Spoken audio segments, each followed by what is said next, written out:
अच्छा, अब हम शुरू करते हैं कंडीशनल फॉर्मेटिंग। अच्छा, मैंने आपको पहले बताया कि अगर आप ये सेल है, मैं चाहता हूँ कि इन तमाम पे सिर्फ कोई एक सेल है उसकी वैल्यू रिपीट हो, तो मैं यहाँ पे आके इज इक्वल प्रेस करूँगा और मैं ये सेल सेलेक्ट कर लूँगा।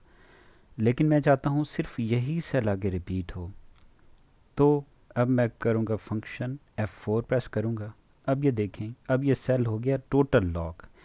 मतलब कैसे? अब ये देखें, P के पहले भी डॉलर साइन है, इसका मतलब मेरा जो कॉलम है वो लॉक हो गया है।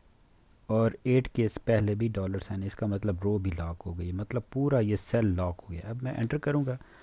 अब ये देखें, अब मैं जैसे इसको ड्रैग करके आगे ले जाऊँगा तो इसका मतलब यही वैल्यू ही रिपीट होती रहेगी। अब मैं चाहता हूँ कि ये वैल्यू जो है इसकी मैं मल्टीप्लाई करा लूँ। अच्छा, अब ये देखें, अब मैं इस पूरे को ना मैं नीचे भी अगर ड्रैग करूँ ना, तो ये यही वैल्यू, क्योंकि वैल्यू लॉक है इसलिए वही वैल्यू हर जगह आएगी। मैं जैसे भी इसको ड्रैग करूँ ये आगे पीछे कुछ भी नहीं करेगा। अच्छा, अगर मैं ये चाहता हूँ कि मिसाल के तौर पे मैं इस सारे को ना ऐसे कर लेता हूँ, ठीक है। अच्छा, मैं चाहता हूँ कि इसकी मल्टीप्लिकेशन हो जाए, इस चीज़ की मल्टीप्लिकेशन इसके साथ यहाँ पे शो हो, तो वो कैसे होगा? यानी कि ये P8 मल्टीप्लाई किसके होना चाहिए? Q7 के, ठीक है। तो अब मैं मल्टीप्लाई कर लूँगा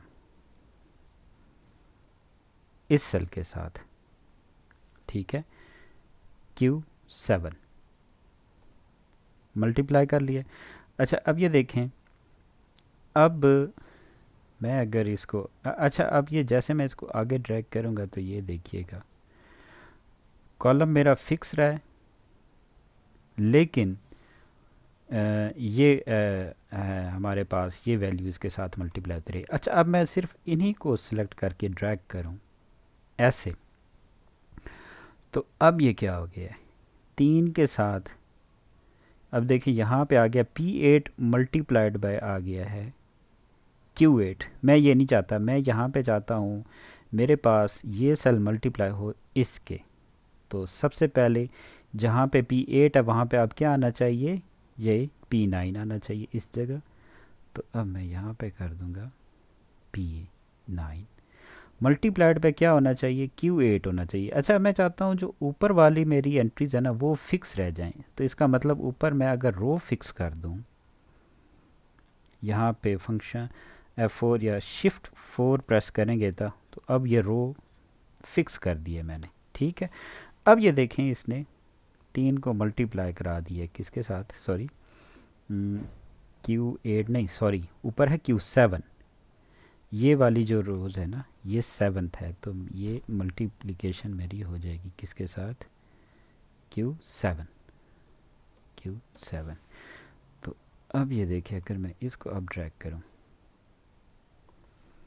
ये देखें, अब यहाँ पे जो आया है ये मल्टीप्लिकेशन है this cell multiplication by this cell, ठीक है। अच्छा, अब मैं अगर इसको ड्रैग करूं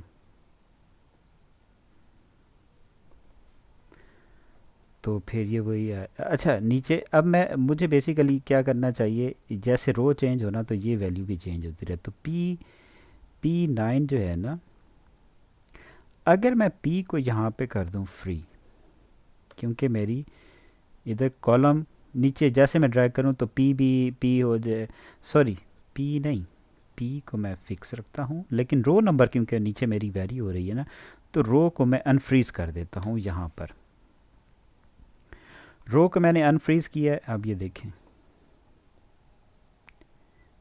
सॉरी, यहाँ पे मल्टीप्लिकेशन जो आनी चाहिए वो आनी चाहिए P10 की और Q7 की, तो P10 होना चाहिए यहाँ पे। अच्छा, अब ये देखें,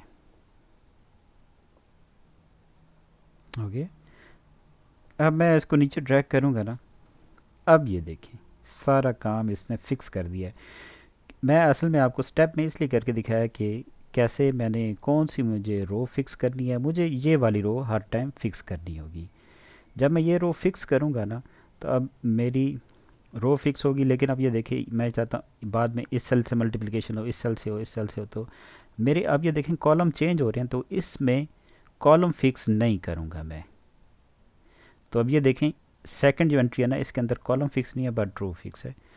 अच्छा, लेकिन जब मैं यहाँ पे होता हूँ तो मेरी अब ये देखें ये वाली जो एंट्री है ना, इसका कॉलम मैं चाहता हूँ यहाँ, ये मेरा कॉलम मल्टीप्लिकेशन में फिक्स रहे, इनमें इन मल्टीप्लिकेशन में मैं चाहता हूँ मेरा ये कॉलम फिक्स रहे और ये रो फिक्स रहे।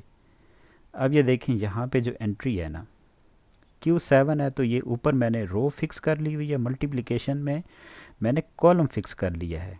ठीक है, अब ये देखें यहाँ पे देखें P11 हो गया है, P12 हो गया है, P14। ठीक है, तो इस तरीके से हम रोज़ और अपने कॉलम्स को मैनिपुलेट करके अपने रिक्वायर्ड रिजल्ट्स हासिल कर सकते हैं।